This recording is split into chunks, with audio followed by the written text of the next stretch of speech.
সবাইকে নমস্কার মাই মম কিচেন ব্লকে। আজকে আমি করব লাউ পাতা বাটা।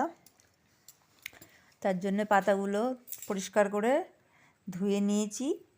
ধুয়ে এবার সেদ্ধ বসিয়ে দিচ্ছি কড়াইতে। এবার একটু দিয়ে দিয়েছি এর মধ্যে নুন। এখানে রসুন নিয়ে নিয়েছি কতগুলো।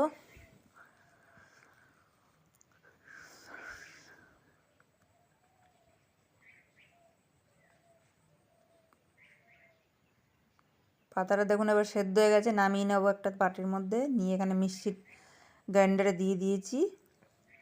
মিক্সির মধ্যে দিয়ে কালো জিরে, কাঁচা লঙ্কা আর রসুন দিয়ে এটাকে বেটে নিয়েছি। কড়াইতে দিয়ে দিচ্ছি কালো জিরে, সর্ষের তেল দিয়েছি কড়াইতে আগে, শুকনো লঙ্কা দিয়েছি,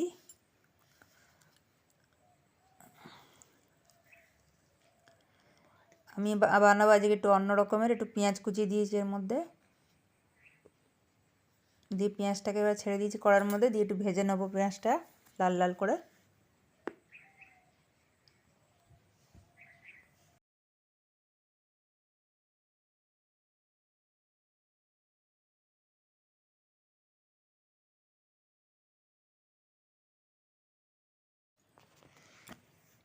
পেঁয়াজটা ভাজা হয়ে গেছে, এবার পিষে রাখা লাউ শাকটা আমি দিয়ে দেবো। দিয়ে ভালো করে নেড়ে নেবো আমি।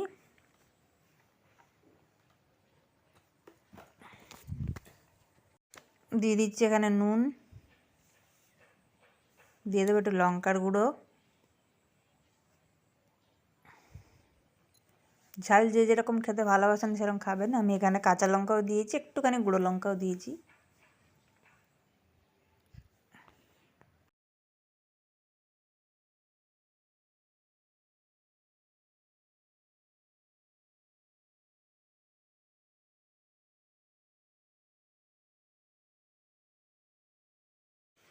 ভালো করে নাড়িয়ে নেব।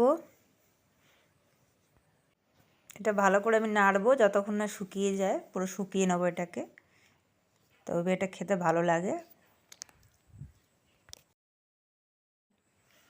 এটা এবার শুকিয়ে গেছে দেখুন, এবার নামিয়ে নেব।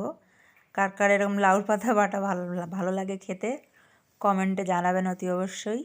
দেখুন কি সুন্দর বাটিতে সাজিয়েছি।